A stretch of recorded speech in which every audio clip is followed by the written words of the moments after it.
में श्री कृष्ण ने इस रहस्य को बहुत ही सरल शब्दों में समझाया है। आज मैं आपको वो ज्ञान देने जा रहा हूँ जो आपकी जिंदगी बदल देगा। देखिए भाइयों और बहनों, कर्म का फल मिलता जरूर है, लेकिन वो कब मिलेगा ये हम तय नहीं कर सकते। ये समय परमात्मा तय करते हैं। गीता के 16वें अध्याय में कहा गया है कि जो मनुष्य दैवीय गुणों से युक्त होता है वो मोक्ष को प्राप्त होता है, और जो आसुरी गुणों से भरा होता है वो बंधन में फंसता जाता है। लेकिन इसका मतलब ये नहीं कि बुरे लोगों को सजा नहीं मिलती, मिलती है, जरूर मिलती है, बस समय का इंतजार करना पड़ता है। आज के कलयुग में हम देखते हैं कि भ्रष्टाचार करने वाले लोग बड़ी बड़ी गाड़ियों में घूम रहे हैं। ईमानदारी से मेहनत करने वाला व्यक्ति 2 वक्त की रोटी के लिए परेशान है।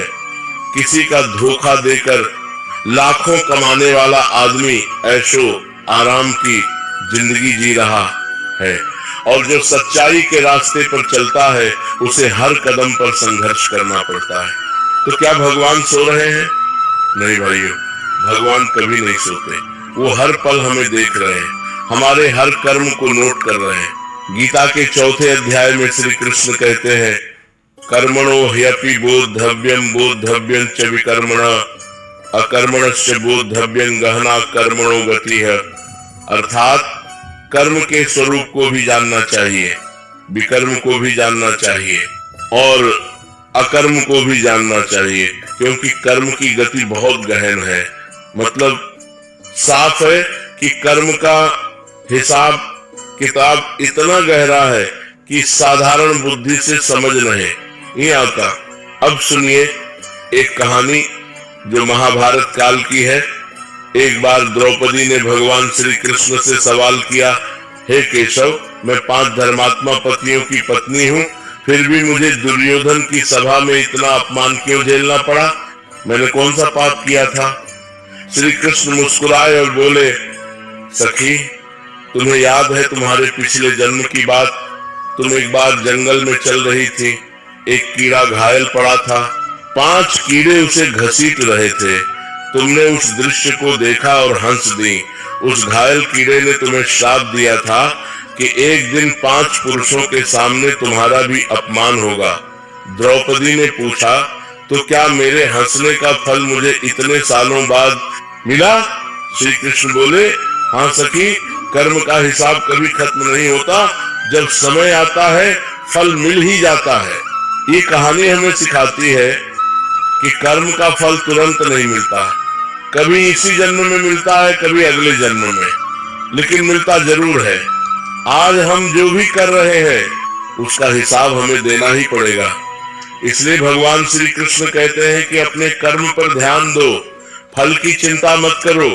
गीता के 2 अध्याय का सबसे प्रसिद्ध श्लोक है, कर्मण्येवाधिकारस्ते मा फलेषु कदाचन। तुम्हारा अधिकार केवल कर्म पर है, फल पर कभी नहीं। ये श्लोक हमें बताता है कि हम कर्म करते रहें, फल की चिंता परमात्मा पर छोड़ दें। लेकिन इंसान है कि फल की ही चिंता में घुला रहता है। हमने मेहनत की तो तुरंत परिणाम चाहिए, किसी की मदद की तो उससे उम्मीद लगा बैठे, दान किया तो मन में सोच लिया कि अब पुण्य मिल गया। लेकिन भाइयों, ये सब अहंकार है। असली कर्म वो है जो निस्वार्थ भाव से किया जाए। आज के युग में एक आदमी है जो अपनी दुकान पर ईमानदारी से सामान बेचता है। वो कभी कोई मिलावट नहीं करता, सही दाम लेता है, लेकिन उसकी दुकान पर भीड़ कम है। बगल वाली दुकान पर नकली से सामान बिक रहा है, लेकिन वहां भीड़ लगी रहती है। वो ईमानदार दुकानदार सोचता है कि मैं गलत रास्ता अपना लूं क्या, लेकिन नहीं, उसे अपने धर्म पर डटे रहना चाहिए। क्योंकि गीता में श्री कृष्ण कहते हैं, श्रेयान सुधर्मो विगुण पर धर्मात् सनुष्ठितात्। अपना धर्म भले ही दोषयुक्त हो, पर दूसरे के अच्छे से अच्छे धर्म से श्रेष्ठ है। मतलब अपनी ईमानदारी पर टिके रहो, भले ही फल देर से मिले। और सुनिए, कर्म के 3 प्रकार होते हैं, सात्विक, राजसिक और तामसिक। सात्विक कर्म वो है जो बिना किसी स्वार्थ के किया जाए, राजसिक कर्म वो है जो फल की इच्छा से किया जाए, और तामसिक कर्म वो है जो दूसरों को नुकसान पहुंचाने के लिए किया जाए। इन तीनों कर्मों के अलग अलग फल मिलते हैं। सात्विक कर्म से शांति और ज्ञान मिलता है, राजसिक कर्म से सुख दुख का मिश्रण मिलता है, और तामसिक कर्म से केवल दुख और पतन मिलता है। आज के समय में देखिए, एक व्यक्ति गरीब बच्चों को मुफ्त में पढ़ाता है, वो किसी से कुछ नहीं मांगता, बस अपना ज्ञान बांटता है। ये सात्विक कर्म है। उसे शायद आज पैसा नहीं मिले, लेकिन उसके मन में जो शांति है, जो संतोष है, वो किसी धन से नहीं मिल सकता। और एक दिन उसके इस कर्म का फल जरूर मिलेगा। हो सकता है उसके बच्चे बहुत सफल हो सकता है उसकी अगली पीढ़ी को बहुत सम्मान मिले। कर्म का फल कैसे मिलेगा ये हम नहीं जानते, लेकिन मिलता जरूर है।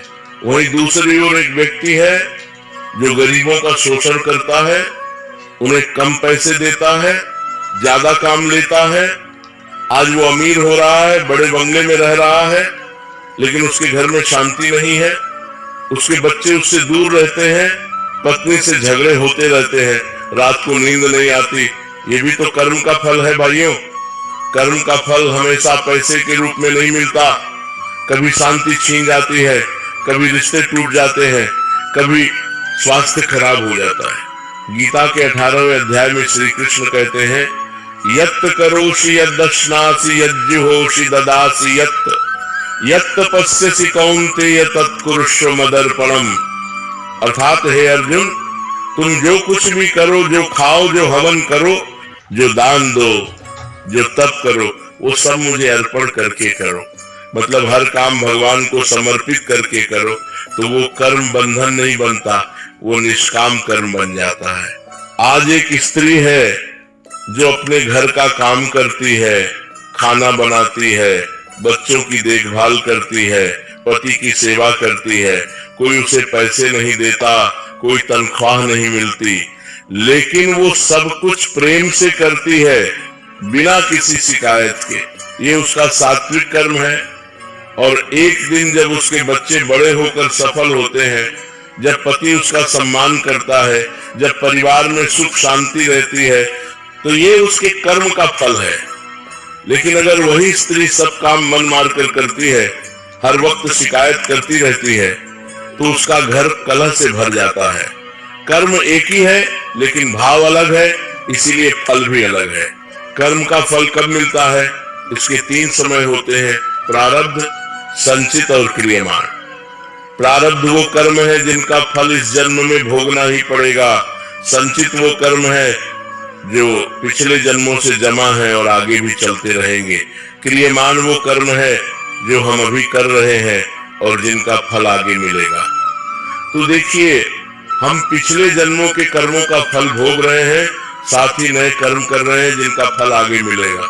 इसीलिए कभी कभी हम देखते हैं कि एक बच्चा अच्छे घर में पैदा होता है, बिना कुछ किए उसे सब कुछ मिल जाता है, और कोई बच्चा गरीब घर में पैदा होता है, जन्म से ही संघर्ष शुरू हो जाता है।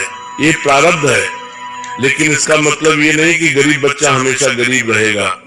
अगर वो अच्छे कर्म करेगा, मेहनत करेगा, ईमानदारी से जिएगा, तो उसका भविष्य बदल सकता है। और अमीर बच्चा अगर गलत रास्ते पर चल पड़ा तो उसका सब कुछ छिन सकता है। अब सुनिए एक और कहानी जो हमें शास्त्रों में मिलती है। एक राजा था जो बहुत दयालु था, वो अपनी प्रजा का बहुत ध्यान रखता था। एक दिन एक साधु उसके दरबार में आया और बोला, राजन तुम बहुत पुण्यात्मा हो, लेकिन तुम्हारे पिछले जन्म का एक पाप बाकी है। राजा ने पूछा, वो क्या पाप है? साधु बोला, तुमने पिछले जन्म में एक गरीब ब्राह्मण को भूखा लौटा दिया था, उसी पाप के कारण इस जन्म में तुम्हारा एक बेटा बीमार रहता है। राजा ने पूछा, तो इस पाप का प्रायश्चित क्या है? साधु बोला, तुम रोज 100 भूखे लोगों को भोजन कराओ, तभी ये पाप कटेगा। राजा ने वैसा ही किया और धीरे धीरे उसका बेटा स्वस्थ हो गया। ये कहानी हमें बताती है कि पिछले जन्म के पाप का फल इस जन्म में भी भोगना पड़ता है, लेकिन अच्छे कर्मों से उसे कम किया जा सकता है। इसलिए हमें कभी निराश नहीं होना चाहिए। अगर आज दुख है तो समझ लो कि ये पिछले कर्मों का फल है, लेकिन आज से अच्छे कर्म करना शुरू कर दो तो कल जरूर बदलेगा। गीता में एक और बहुत महत्वपूर्ण बात कही गई है। श्री कृष्ण कहते हैं कि जो व्यक्ति भगवान की शरण में आ जाता है उसके सारे पाप नष्ट हो जाते हैं। सर्वधर्मान परित्यज्य मामेकं शरणं व्रज अहं त्वा सर्व पापेभ्यो मोक्षयिष्यामि मा शुचः। मतलब सब धर्मों को छोड़कर केवल मेरी शरण में आ जाओ, मैं तुम्हें सभी पापों से मुक्त कर दूंगा। लेकिन भाइयों, इसका मतलब ये नहीं कि हम पाप करते रहें और भगवान से माफी मांगते रहें। शरण में आने का मतलब है अपना जीवन बदल देना, अपने कर्म सुधार लेना।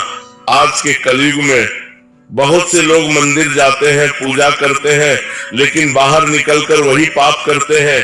किसी को धोखा देते हैं, झूठ बोलते हैं, बेईमानी करते हैं, फिर अगले रविवार फिर मंदिर चले जाते हैं और सोचते हैं कि ये सब माफ हो गया। नहीं भाइयों, ऐसे नहीं चलता। भगवान की शरण में आने का मतलब है अपने आचरण को बदलना। जब तक कर्म नहीं बदलेंगे, कितने भी मंदिर चले जाओ, कुछ नहीं होगा। कर्म का फल मिलने में देर क्यों होती है? क्योंकि परमात्मा हमें मौका देते हैं कि हम अपनी गलती सुधार लें। अगर तुरंत सजा मिल जाए तो हम कैसे सीखेंगे? एक बच्चा गलती करता है, माँ तुरंत नहीं मारती, पहले समझाती है, प्यार से बताती है, फिर भी नहीं मानता तो डांटती है। ऐसे ही परमात्मा भी हमें मौके देते हैं, लेकिन अगर हम नहीं सुधरते तो फिर कर्म का फल भोगना ही पड़ता है।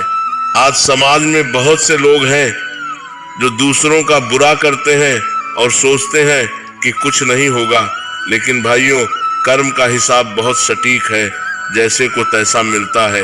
जो दूसरों को धोखा देता है, एक दिन उसे भी धोखा मिलता है। जो दूसरों का दिल दुखाता है, उसका दिल भी दुखता है। जो दूसरों से नफरत करता है, उसे भी नफरत मिलती है। ये प्रकृति का नियम है, इसमें कोई बदलाव नहीं हो सकता।